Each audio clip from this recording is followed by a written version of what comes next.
오늘은 따로 복습 없이 오늘은 쭉 진행하고 이제 새로운 국면에 접어들었죠. 1문부터 19문까지를 지난주까지 정리하고 이제 그렇다고 해서 잊어버리시면 안 됩니다.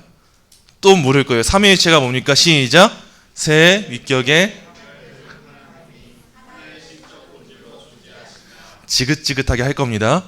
그러니까 꼭 복습하시는 거 잊지 마시고 계속 하셔야 되는 거고, 오늘은 소일이문답 20문, 이제 새로운 국면입니다. 은혜 언약에 대해서 한번 나누도록 하겠습니다. 먼저 소일이문답 20문 제가 묻고 여러분이 답하시겠습니다. 하나님께서 모든 인종을 죄와 비참한 지위에서 멸망하게 버려 두셨는가?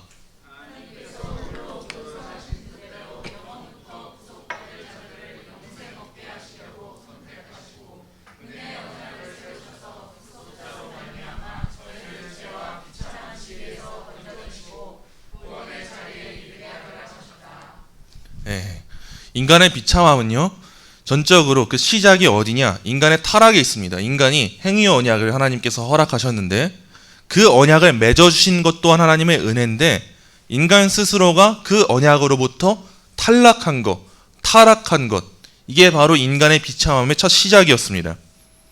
그러나 감사하고 기쁜 일이 있다면 하나님이 우리를 그 상태 그대로 내버려 두시지 않으셨다는 거예요. 우리가 첫 그 언약 안에 있을 때는 아담 안에서 모든 인류가, 아담으로 이어지는 모든 후손들이 다 함께 타락했습니다. 한 배를 탄 상태였어요. 근데 하나님의 크신 은혜는 뭐냐면, 하나님의 놀라운 선택에 근거해서 그 택하신 자들에게 그 머리를 바꿔주시는 거예요. 그게 오늘 배우게 되는 소일이문답 20문에 나오는 은혜 언약입니다. 이제 우리는 첫째 아담인 그 아담에게 속한 자들입니까? 둘째 아담이신 예수 그리스도께 속한 자들입니까? 예수 그리스도인 거예요. 우리는 이제 그 언약의 머리인 아담에게 속한 자들이 아니라 그리스도께 속하여서 그리스도의 공로에 힘입어서 살아가는 자들이 우리인 겁니다. 아담이 했던 그 행위를 우리가 받은 게 아니라 이제는 누구의 행위를 받습니까? 그리스도인 거예요. 이 언약이 드러나는 장소가 어디냐? 그게 바로 오늘 다루게 될 소일이문답 20문의 은혜 언약입니다. 먼저 이 은혜 언약이 무엇인지 보겠습니다. 죄라는 것과 비참함, 슬픔, 고통, 그런 고단함, 이런 것들은 우리 인간에게 피할 수 없습니다. 모든 인간이 다 누려야 돼요. 그래서 인간은 이 구원에 대한 욕구를 지니고 있어요. 그래서 불신자라 할지라도 예배에 대한 개념이 있고 또 구원에 대한 갈망이 있습니다. 왜 그렇습니까? 우리 인간이 하나님의 형상으로 지은 바라서 하나님을 예배하기 위한 존재로 목적을 두고 있기 때문입니다. 대신에 타락하고 나서 변질된 것이 무엇입니까? 왜곡된 게 뭐예요? 우리는 하나님을 예배해야 되고 하나님으로부터 공급을 받아야 되는데, 이제는 하나님이 아닌 다른 것들을 예배하고 다른 것들로부터 공급을 받는 거예요. 이게 세계관의 전환입니다. 우리가 흔히 기독교 세계관이라고 하면 창조 타락 구속을 말하죠. 우리가 이 세상을 바라보는 이 관점, 그 창조 타락 구속이 가장 잘 드러난 곳이 어디냐? 우리 기독교 세계관의 기반이 어디냐? 창세기 1장 1절입니다. 하나님이 세상을 창조하셨느니라에 이미 기독교 세계관이 다 담겨져 있어요. 그게 우리 신앙관이에요. 근데 잘 보세요. 주어가 누굽니까? 하나님이세요. 그리고 목적어의 자리에 세상이 있는 거예요. 근데 인간의 타락이 무엇입니까? 그 목적어와 주어의 자리가 뒤바뀐 게 타락인 겁니다.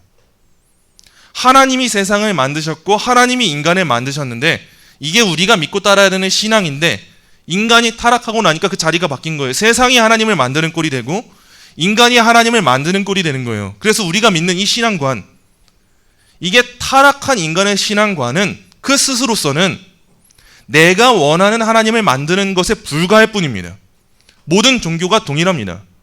하나님이 만드신 나를 알고 하나님이 만드신 세상을 아는 게 아니라 세계관이 전환된 거예요. 내가 하나님을 만들고 세상이 하나님을 만드는 게 이 타락한 인간의 세상이에요. 그러한 상황 가운데 하나님으로부터의 공급과 유익을, 그 관계 가운데 누릴 수 있는 무언가를 인간이 얻을 수 있겠습니까? 그럴 수가 없는 겁니다.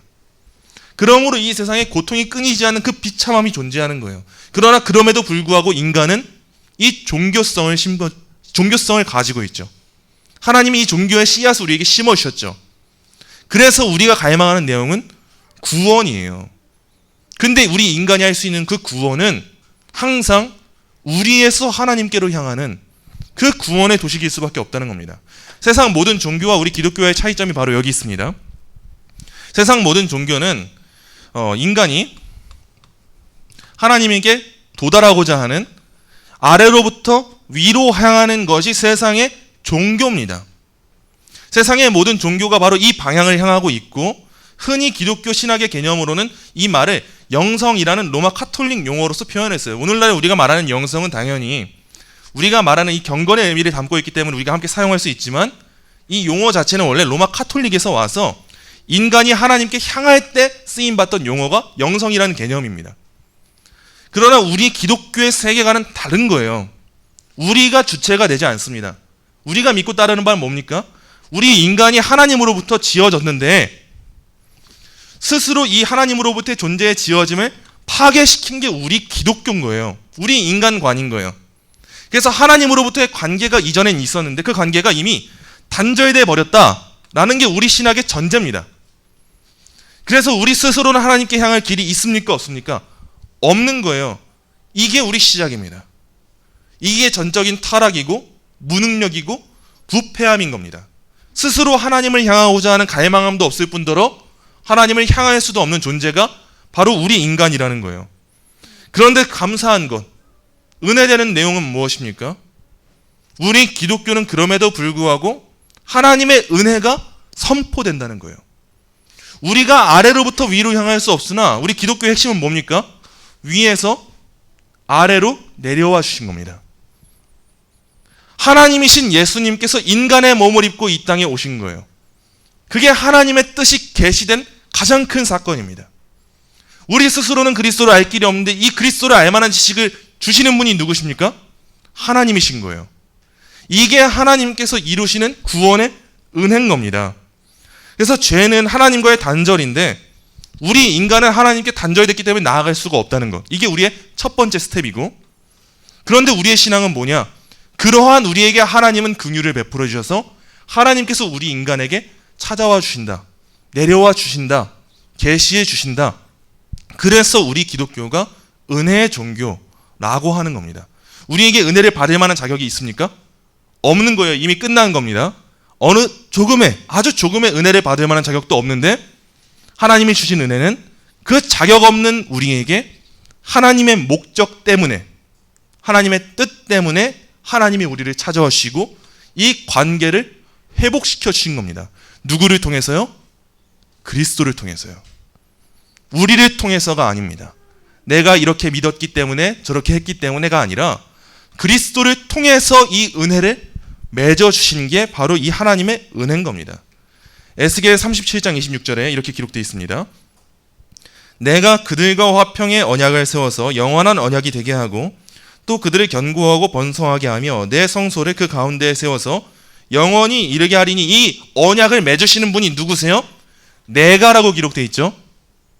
우리가 하나님 앞에 하나님 이런 언약을 맺겠습니다라고 한 게 아니라 이 언약의 주체는 항상 내가예요. 하나님이 하시는 건데 이미 우리는 이 언약을 맺을 만한 존재가 아닌데 하나님께서 맺어주시기 때문에 단절됐던 우리의 하나님과의 관계가 회복되기 때문에 이 언약의 이름이 뭡니까?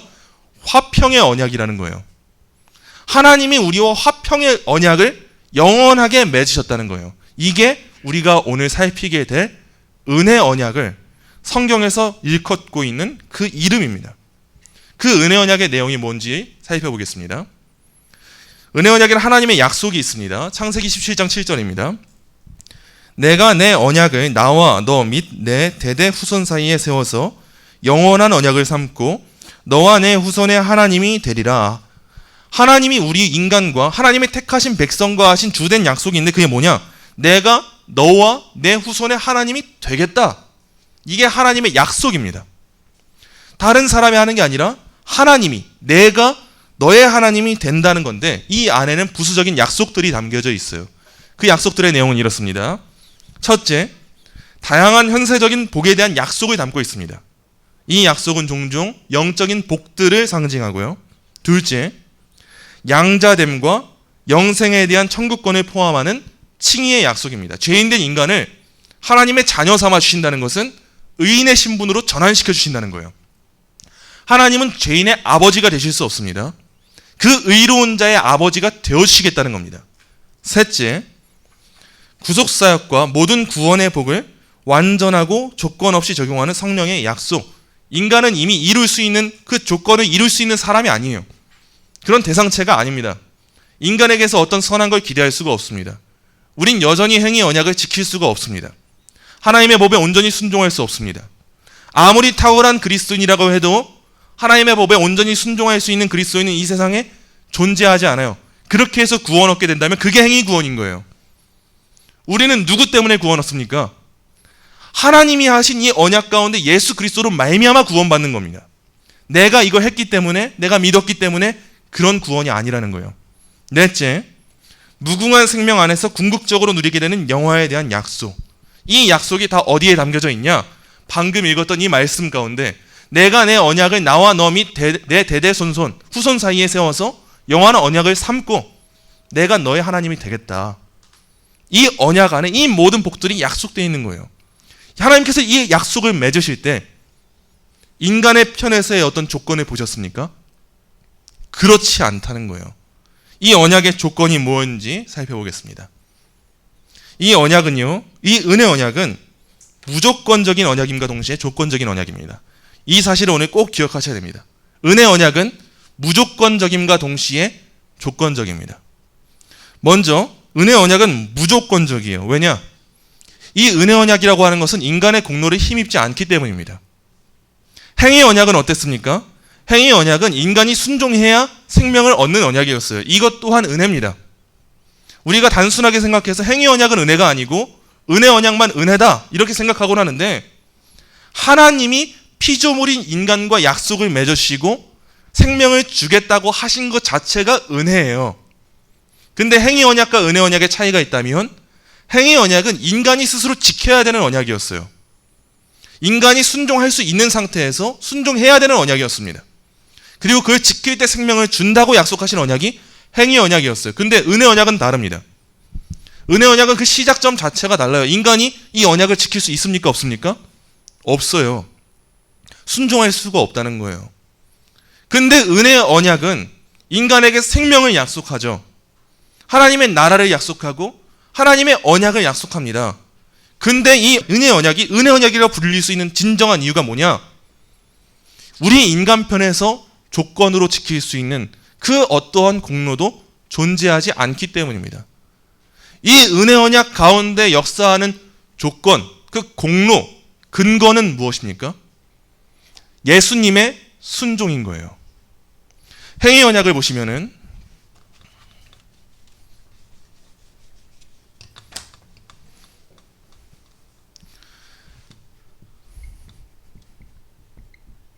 행위 언약은 아담의 순종을 요구합니다. 그리고 이 아담의 순종으로 인해서 영원한 생명이 약속되고 또는 저주가 약속되죠. 근데 은혜 언약을 보시죠. 행위 언약은 인간 편에 달린 이 순종의 근거를 두고 있는데, 은혜 언약은 누구의 순종을 근거로 두고 있다고 했습니까? 그죠? 그리스도의 순종. 우리 인간은 행위 언약을 지켰습니까? 못 지켰습니까? 못 지켰어요.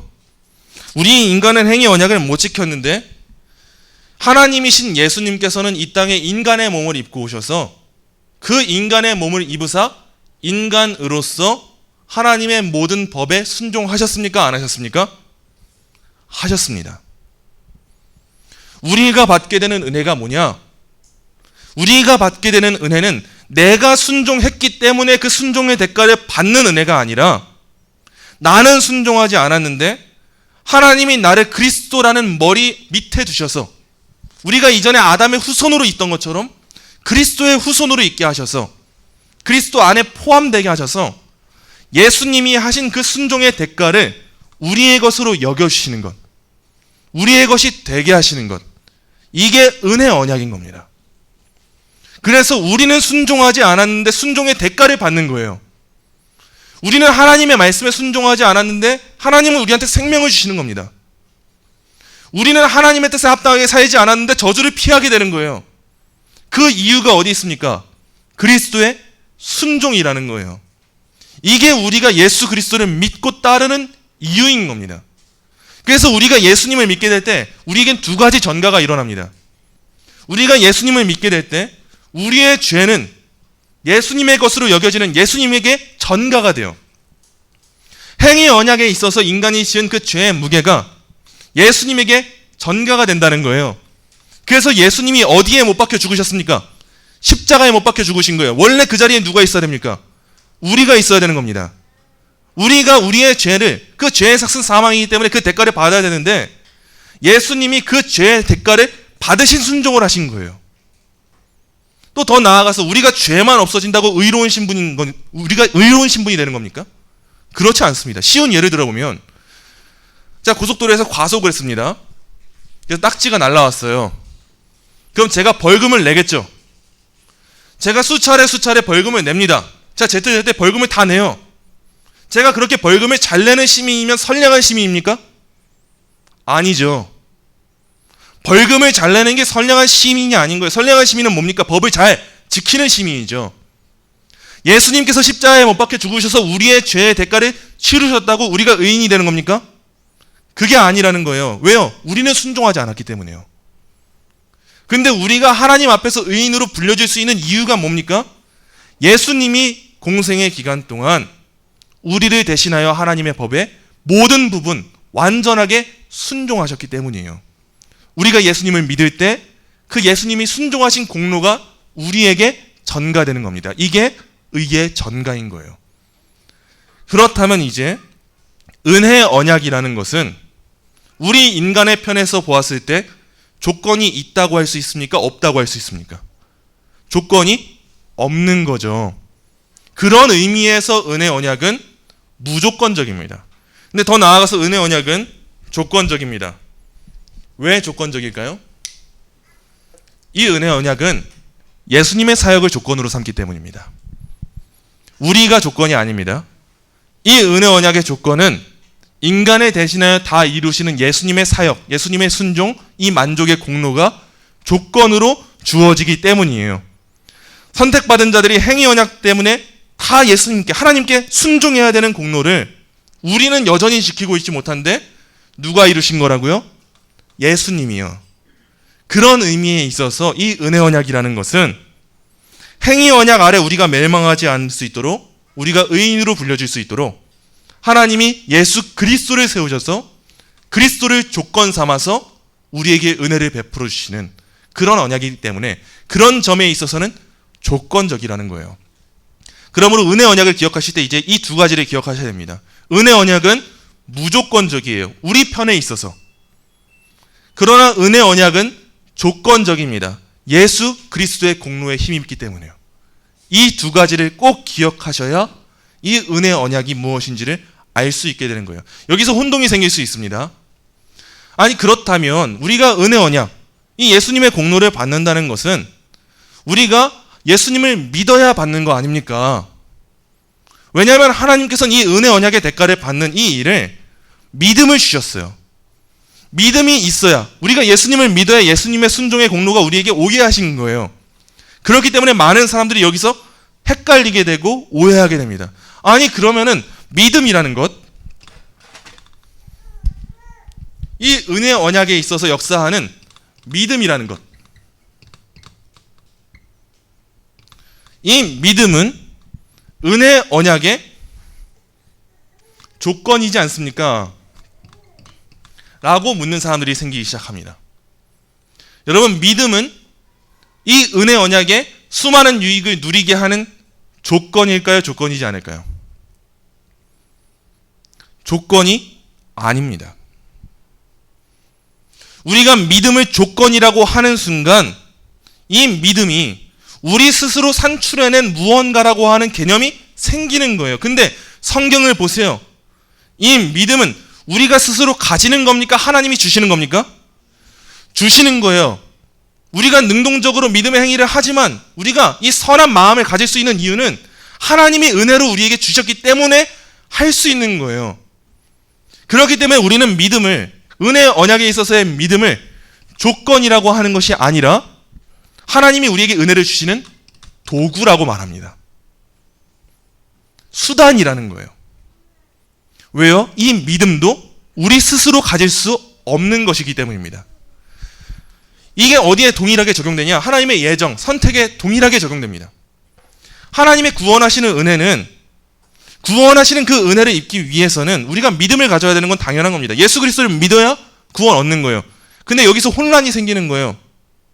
그래서 아르미니안들이 나온 겁니다. 아르미니안들은 우리와 달리 예지 예정이라는 걸 주장해요. 근데 우리가 믿고 따르는 신앙은 예지 예정이 아니라 예정 예지입니다. 이 차이가 있습니다. 왜냐하면 로마서에 기록된 이 말씀을 볼 때 하나님은 예지하시는 분이 분명해요. 근데 중요한 건 그 예지가 뭐냐는 거예요. 아르미니안들은 이렇게 해석합니다. 하나님의 예지하심이라는 것은 하나님이 이 세상에 일어날 모든 일을 다 아셔서 저 사람은 하나님, 예수님을 믿을 것이고 저 사람은 믿지 않을 것이다. 이걸 아셔서 그 아심 때문에 사람을 예정하신 예지다. 이렇게 이해하는 게 아르미니안들의 논리예요. 얼핏 들어보면 어떠십니까? 그럴듯한데? 이렇게 이해하실 수 있어요. 근데 이 안에 담긴 함정이 있는 거예요. 하나님이 이 사람들을 예견하셔서 전 집사님은 믿음을 가질 것 같아서, 누구는 믿음을 갖지 않을 것 같아서, 그걸 아시기 때문에 이 사람을 택하셨다. 이 사람을 택하지 않으셨다. 저 사람은 불순종할 거니까 택하지 않고 이 사람은 순종하니까 택했다. 이러는 순간 그 구원의 근거가 누가 되는 겁니까? 하나님입니까? 인간입니까? 인간인 거예요. 근데 우리 신학의 전제를 잘 세워야 됩니다. 우리 신학의 전제는 인간은 아무것도 할 수 없는 존재예요. 그 안에 선한 게 나올 수 없어요. 우리가 이 성경을 이해할 때 전체적인 안목에서 하나님의 예지가 뭔지를 알아야 돼요. 로마서에 나오는 그 예지는 뭐냐면 하나님이 구원하실 자들을 이미 알고 계신, 자신이 이미 작정하신 자들을 알고 계시는 걸 예지라고 말하는 겁니다. 우리가 믿고 따르는 이 신학 안에서는 하나님이 인간의 행위를 미리 아셔서 그 사람을 택하셨다가 아니라 하나님이 택하신 자들을 아신다라는 개념이 나오는 거예요. 근데 중요한 게 뭡니까? 우리는 그 가운데 믿음을 가지죠. 그 믿음을 어떻게 가집니까? 하나님이 주셔야 가지는 거예요. 하나님이 주실 때 우리는 억지로 하기 싫은데 하게 됩니까? 하고 싶어서 하게 됩니까? 하고 싶어서 하게 되는 거예요. 하나님이 우리에게 그렇게 이루어지도록 역사하시는 겁니다. 그래서 은혜 언약은 두 가지 기억하셔야 됩니다. 첫째로는 우리 인간의 편에서 무조건적이다. 우리의 공로는 존재하지 않는다. 둘째로는 하나님의 편에서 조건적이다. 하나님은 예수님의 순종을 요구하신다. 여기서 더 나아가서 셋째로 이 은혜 언약을 받는 이 도구 혹은 수단이 있는데 그건 바로 믿음이다. 우리는 믿음을 가져야 되는데 이 믿음 또한 우리의 공로인가? 아니다. 하나님이 은혜로 주신 것이다. 이걸 꼭 기억하셔야 하나님의 은혜가 무엇인지를 고백할 수 있게 되는 겁니다. 이 은혜 언약의 특성들이 있습니다. 첫째로 이 은혜 언약은 은혜로운 언약입니다. 앞에서 많이 설명한 것처럼 이 은혜 언약은 하나님이 계획하시고 하나님이 수단도 정하시고 하나님이 온전히 이루시는 언약이에요. 우리가 무언가를 해야 되는 언약이 아닙니다. 하나님이 창세 전에 영원의 시간 가운데 이미 우리를 대신해서 순종하실 그리스도를 정하셨습니다. 그리고 하나님이 이미 우리를 택하셨습니다.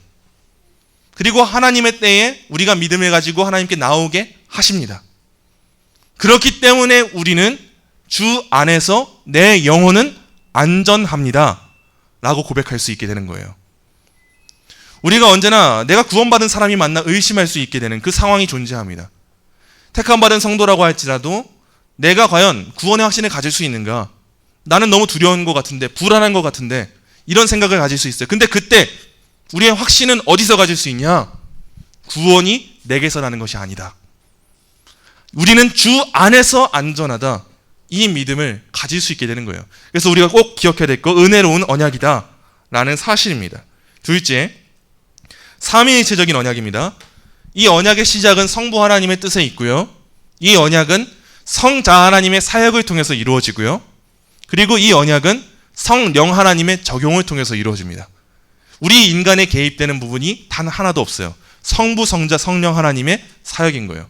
셋째로, 이 언약은 영원하기 때문에 파기되지 않습니다. 이 언약이 영원하다는 말은 파기되지 않는다는 거예요. 그래서 우리를 향한 구원을 이루신 분이, 시작하신 분이 하나님이시면 우리는 안전한 겁니다.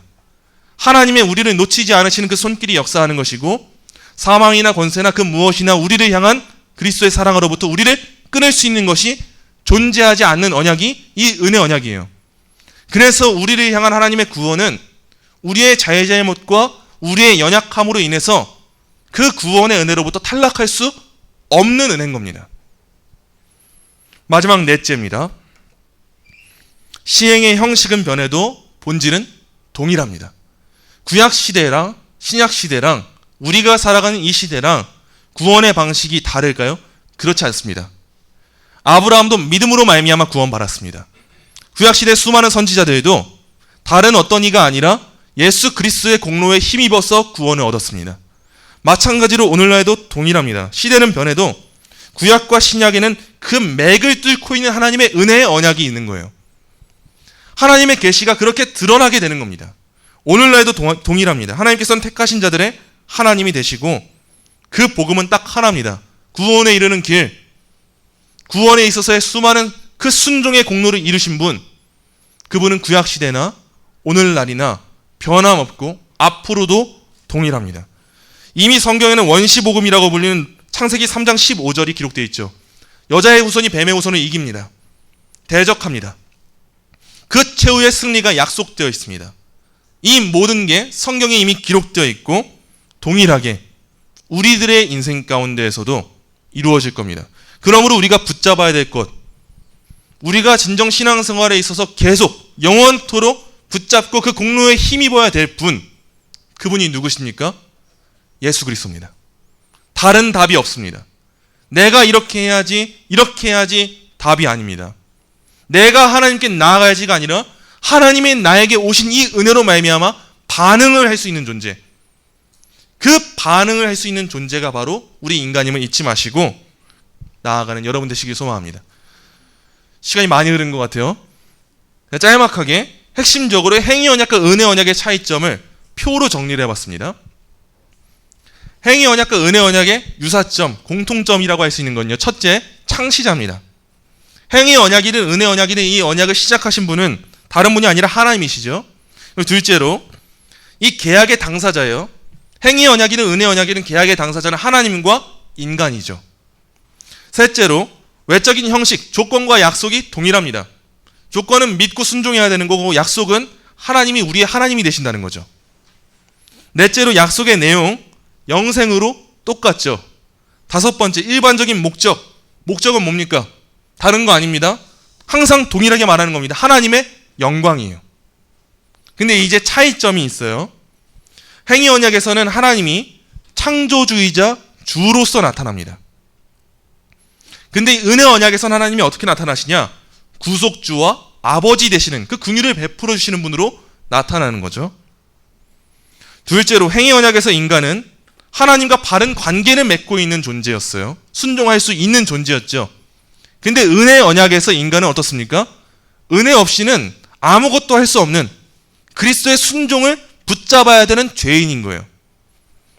셋째로 행위 언약은 가변적인 그 인간의 불확실한 순종을 조건으로 하고 있는데 은혜 언약은요, 불확실하지 않고 확실한 그리스도의 순종을 조건으로 하고 있어요. 더 크신 은혜가 담긴 언약이라는 거죠.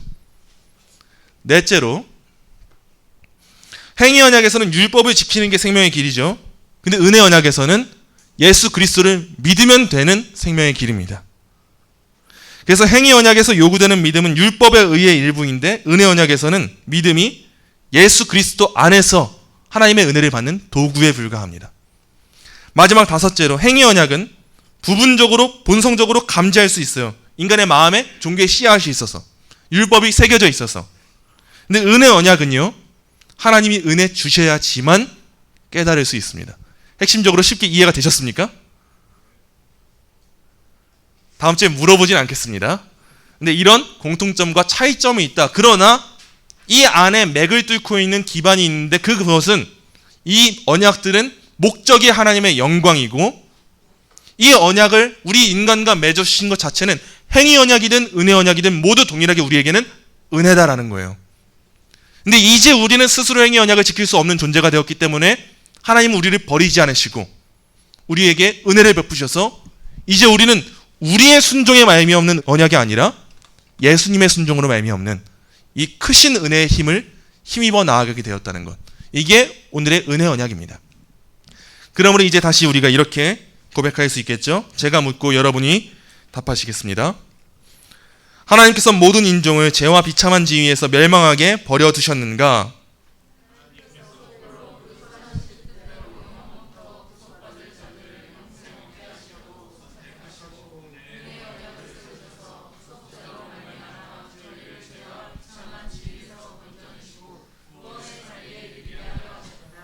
오늘도 세 가지 적용점을 꼭 기억하고 돌아가시기 바랍니다. 첫째입니다. 자신이 하나님과의 언약관계 안에 있는지 스스로를 시험해 보시기 원합니다. 이 말은 하나님이 저 사람 구원하셨는가 점검하는 신앙이 좋은 게 아니라 이 점검의 교리는 항상 나를 향해야 된다는 거예요. 내가 정말 하나님 안에서 잘 살고 있는가? 내가 건강한 성도로 성숙한 성도로 살고 있는가? 내가 정말 은혜 아는 자답게 살고 있는가? 이걸 점검하시고 내가 그렇게 살고 있지 못했다면 더 열심을 다해 살고자 하는 마음으로 자기를 점검하라는 겁니다. 이 하나님의 언약 관계 안에 있는 자들에게 세 가지 특징이 있습니다. 첫째로 그들은 겸손한 백성입니다. 베드로전서 5장 5절에 나오는 것처럼 그들은 다 서로 겸손으로 허리를 동이라는 그 말씀에 순종한 자들이에요. 왜요? 이들은 은혜를 알기 때문에 자기를 높일 수 없는 자들입니다. 그러므로 내가 하나님의 언약 안에 있는 자녀인가 점검하실 때 첫째로 점검할 것, 내가 겸손한가를 보셔야 됩니다. 내가 하나님의 은혜를 겸손한 자세로 낮아져서 그렇게 고백하고 있는가, 그걸 보시기 원합니다. 둘째는 그들은 자원하는 백성임을 잊지 마셔야 됩니다. 그들은 하나님을 완전하게 섬길 수는 없지만 은혜를 알기 때문에 기꺼이 헌신하는 사람들이 성도입니다.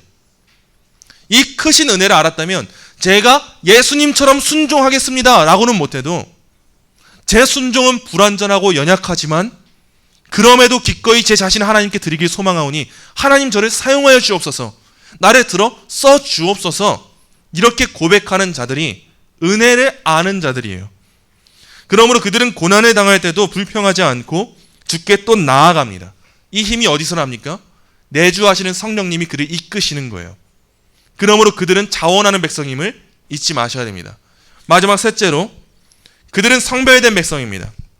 그들에게는 여호와께 성결이라는 글씨가 이미 새겨져 있는 거예요. 성도가 그렇습니다.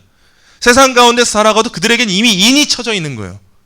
우리 눈에는 보이지 않아도 우리에겐 이미 여호와께 성결이라는 그 문구가 새겨져 있어야 되는 겁니다. 어디를 가도 동일한 거예요. 세상에 나아가도 교회에 나와도 가정에 속해도 우리는 이미 구별된 자들입니다. 하나님이 택하신 족속이에요. 진정 그 택하심의 은혜를 안다면 그 은혜에 힘입어서 그 신분에 걸맞는 삶을 살아가게 되는 거예요. 그래서 신학적으로도 구원의 논리적인 순서를 따질 때 양자교리 다음에 성화교리가 나옵니다. 이게 뭐냐? 우리가 하나님의 양자된 신분을 기억하면서 그 신분에 걸맞게 거룩한 삶을 살아가라는 거예요. 그래서 우리가 먼저는 우리 신분을 알아야 되는 겁니다. 우리 신분이 뭡니까? 성도입니다. 그리스도인입니다. 우리가 은혜 언약 안에서 이 은혜를 입은 거예요. 이제 우리가 살아가야 될 삶은 무엇이겠습니까? 그 신분에 걸맞게 성별된 그 여호와께 성결의 삶, 그 삶을 우리가 살아가는 겁니다. 이 세 가지의 삶이 우리에게 있는지 꼭 점검해 보시기 원합니다. 둘째입니다. 만일 은혜 언약 밖에 거한다면 이 은혜 언약 안에 들어가기 위해 힘써 구하시기 원합니다. 죄인이 이 언약을 받아들이지 않고서는 구원을 얻을 길이 존재하지 않습니다. 그리스도에 대한 그 순종, 그리스도의 순종을 믿지 않고서는 구원 얻을 길이 없습니다. 백날 노력하고 찬양하고 기도해도 내 힘으로는 들어갈 수 없는 나라가 하나님 나라입니다. 내 힘으로는 이 단절로부터 벗어날 길이 없습니다. 그러므로 만약 오늘 이 자리에 계심에도 불구하고 오랜 시간 자신을 성도로 자부했음에도 불구하고 이 은혜 언약 안에 거함에 있어서 확신이 없는 분이 계시다면 꼭 하나님이 주신 은혜 가운데 그리스도를 붙잡고 이 은혜 언약 가운데 나오길 소망하는 그 간구함이 여러분에게 있기를 소원합니다. 예수 그리스도께 피하지 않고는 구원도 없고 생명도 없습니다. 이 구원의 은혜를 누리시는 여러분 되시길 소망합니다. 마지막 셋째입니다. 은혜 언약 안에 거하는 자들은 우리가 성도라면 위로 또한 누리시길 소망합니다.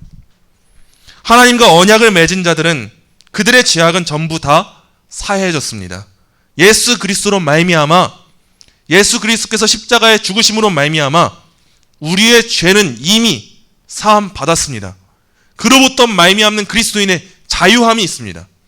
이제는 죄의 멍에를 지지 않을 수 있는 그 특권이 우리에게 주어진 겁니다. 우리가 자유롭게 죄를 지으라는 뜻이 아니에요. 죄는 지어서 안 됩니다. 그 은혜에 힘입어서 살아가야 하는데, 이때 우리가 놓치지 말고 누려야 될 유익이 있어요. 그게 뭐냐? 이 자유함이에요. 이 자유함 가운데 우리는 이미 이 땅에서 하나님 나라가 어떠한지를 맛보고 살아가야 되는 거예요. 앞으로도 우리는 천국을 기대하지만 이 땅에서도 하나님 나라를 맛보고 살아갈 수 있는 존재, 그들이 바로 성도입니다. 그러므로 궁핍할 때나 고난에 처했을 때나 언약을 붙잡으십시오. 내가 주 안에서 안전합니다. 예수님께서 모든 순종을 해주셨고 하나님이 그 순종을 나에게 돌려주셨습니다. 이 언약 안에 있기 때문에 나를 이길 수 있는 그 무엇도 존재하지 않습니다. 이 담대한 믿음으로 나아갈 수 있는 저와 여러분 되시기를 간절히 소망합니다. 기도하겠습니다. 하나님 감사합니다. 오늘 이렇게 저희가 함께 하나님께서 작정하신, 그리고 우리에게 허락하신 놀라운 크신 그 은혜의 언약을 알아가게 하심에 감사를 드립니다. 우리는 진정 구원의 은혜를 힘입을 수 없는 그렇게 전적으로 타락한 존재임에도 불구하고 하나님께서 우리를 내버려 두지 않으시며 그 예수 그리스도의 순종의 공로로 말미암아 하나님의 아들이 되게 하시고 그 아들인 누릴 상속의 공로를 우리에게 허락하신 이 은혜를 감사를 드립니다. 이제 우리가 이 변화된 신분을 의지하고 신분을 기억하며 특권을 노림과 동시에 이 신분에 걸맞는 그 거룩한 백성으로서의 삶을 살아가길 소망하오니 우리의 공로는 주장할 수 없을지라도 은혜를 찬양하는 삶을 살아갈 수 있도록 그 큰 은혜를 허락하여 주옵소서. 감사하며 예수님의 이름으로 기도합니다. 아멘.